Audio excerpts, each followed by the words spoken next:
English shorthand dictation at 100 words per minute. Ready? Start.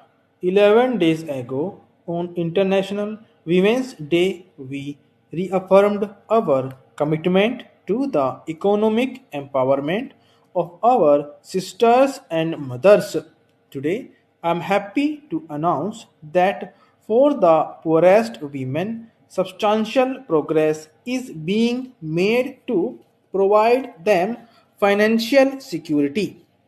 Educating girls is the most valuable investment that any country can make in its future. I am delighted to know that the specially designed insurance scheme that guarantees funds for education has also started functioning well.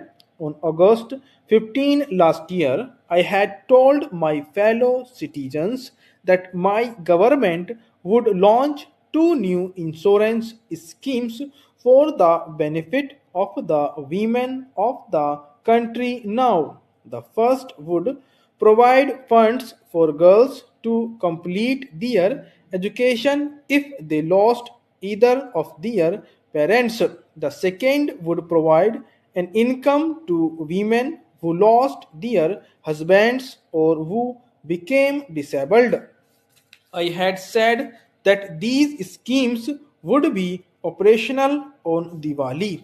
Thanks to the hard work done by the General Insurance Corporation and its four subsidiaries, this deadline was met today. More than 100,000 policies have already been sold.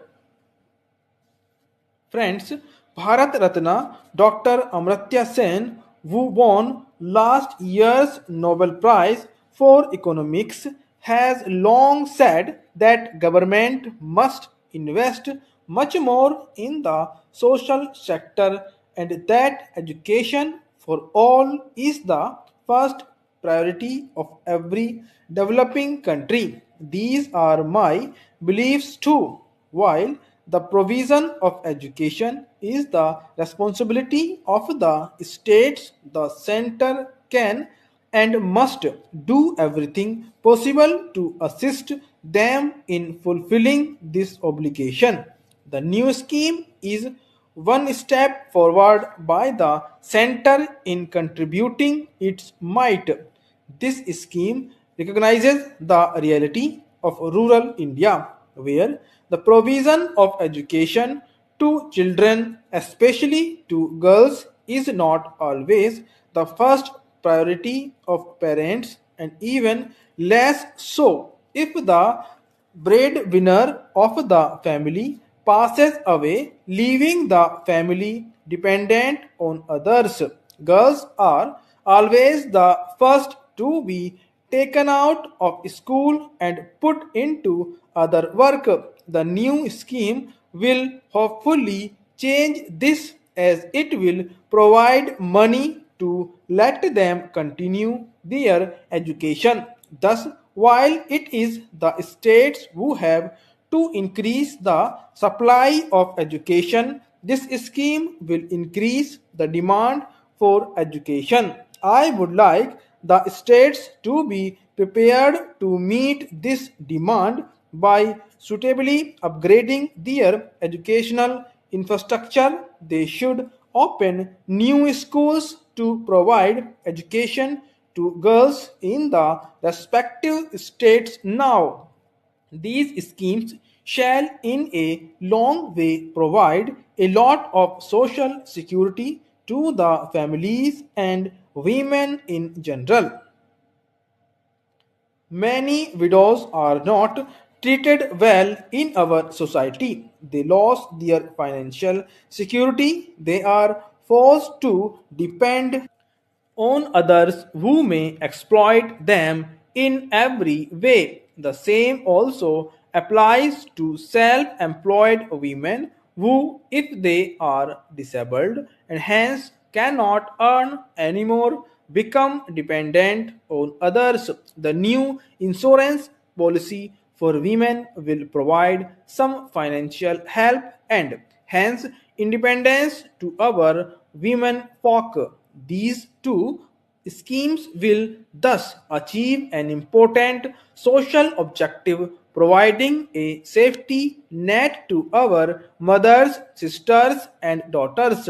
The best part is that they do so without the government having to spend any money. This is done through the miracle of group insurance, where by paying nominal sums by everyone ensures that the small proportion who need the money will get it.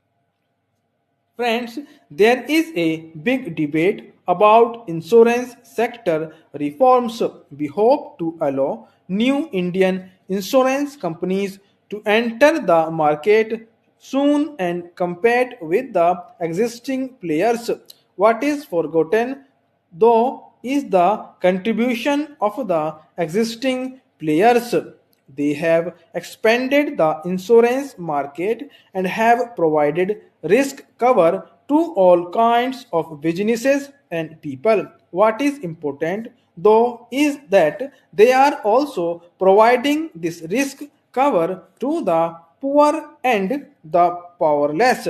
By these and other schemes, I compliment them for this. Provision of these schemes, however, is not an obligation forced on them by an unwilling owner, the government. Rather, thanks to their competence, these schemes are viable on their own. I would like that all future insurance companies also show their commitment to every section of society. They must compete with the existing players in providing better risk coverage to the well off. At the same time, they must also compete in providing coverage to the poorest. Making new insurance schemes a success will, however, require the participation of the state government in a big way. They can and must take coverage of their residents in a larger way. For instance, every Gram Panchayat can ensure all its girls and women, and so can every municipality. This will earn them a discount. Ensuring 1 crore girls will cost only rupees 8 to 14 crore a year, which every state can afford. Ensuring 1 crore women will cost only rupees 5 to 6 crore, which again every state can afford. States must also collaborate with the General Insurance Corporation and its affiliates in ensuring better delivery of these schemes. No widow or disabled woman or orphan girl should have to go to some distant office and furnish all kinds of papers to some uncaring official to show that she is eligible to receive the benefits. Stop.